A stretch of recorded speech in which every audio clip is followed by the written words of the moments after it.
itu kami diajak bertemu empat mata oleh Ketua Umum. Dan tidak semua saya buka, tapi ini penting. Yang satu penting saya buka agar orang menyadari kenapa hari ini terjadi seperti ini. Pada saat itu saya diberi tahu, dan ini saya hanya dengan Gus Yahya. Jadi kalau beliau tidak mengakui ya tidak masalah. Tapi ini saya berani bersumpah bahwa ini adalah sesuatu yang fakta. Saya dibilangin sama Gus Yahya, kamu sekarang jadi wakil sekretaris di bawahnya Gus Ipul. Nanti 2024 Gus Ipul jadi menteri, kamu naik jadi sekretaris jenderal. Inilah salah satu yang kemudian buat saya malah down. Karena organisasi masyarakat sebesar PBNU, sehebat PBNU, kok hanya mau digunakan untuk mengawal karir dan jabatan seseorang, akan hanya dijadikan pijakan karir seseorang. Ini menurut saya secara moral, secara etika sangat tidak baik dan menyalahi terhadap etika-etika dalam organisasi. Saya kira pemecatan Kiai Marzuki ini adalah puncak dari konspirasi yang terjadi antara orang lama PWNU yang memang sejak awal tidak nyaman dengan keberadaan Kiai Marzuki Mustamar, yang kemudian hari ini bertemu dengan kepentingan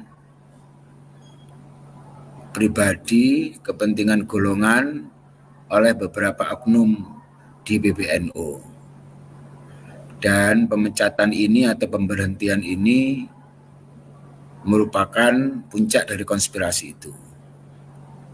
Saya perlu menyampaikan sejak awal ya. Jadi tidak lama setelah Kiai Marzuki Mustamar terpilih menjadi ketua PWNU, bahkan kalau tidak salah sebelum dilantik itu sudah ada 1-2 orang, ini orang lama yang menghembuskan isu-isu yang negatif. Itu bahkan sebelum dilantik, karena kebetulan dilantiknya di tempat kami di Pondok Denanyar. Dan setelah itu juga banyak insiden-insiden yang dipolitisasi, atau mungkin dalam bahasa sekarang ini Kiai Marzuki itu sering dikriminalisasi oleh oknum tertentu di PWNU. Itu sudah kami rasakan sejak awal. Tapi semuanya bisa kita bendung karena kekompakan, kebersamaan ada di internal NU, yang di internal PWNU yang digawangi oleh kader-kader dari pondok pesantren. Karena saat itu ada Gus Kausar, ada Gus Reza, ada kami, ada Gus Khalil dari Sidogiri, yang semuanya kompak untuk membackup penuh terhadap keberadaan Kiai Marzuki. Sehingga isu-isu negatif maupun upaya-upaya untuk mendelegitimasi kepemimpinan Kiai Marzuki tidak bisa terjadi. Ini berlangsung sampai pada setelah Muktamar NU 2021. Mungkin ini perlu saya ceritakan, walaupun urusannya pribadi saya ya. Jadi mohon maaf, ketika saya ditunjuk menjadi wakil sekretaris jenderal PBNU di bawahnya Gus Ipul Pas, itu kami diajak bertemu empat mata oleh Ketua Umum. Dan tidak semua saya buka, tapi ini penting. Yang satu penting saya buka agar orang menyadari kenapa hari ini terjadi seperti ini.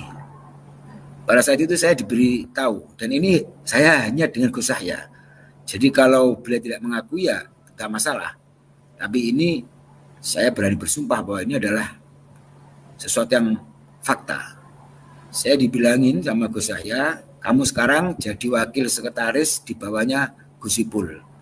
Nanti 2024 Gus Ipul jadi menteri, kamu naik jadi sekretaris jenderal. Inilah salah satu yang kemudian buat saya malah apa ya, down, karena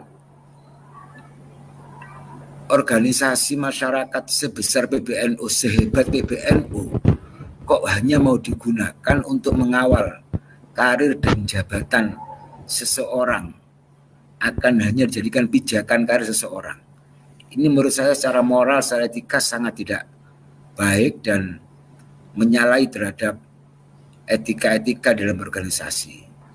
Maka itulah salah satu poin kenapa saya kemudian setelah berdiskusi dengan beberapa kiai, beberapa gus, akhirnya saya mengundurkan diri dari jajaran Wakil Sekretaris Jenderal PBNU.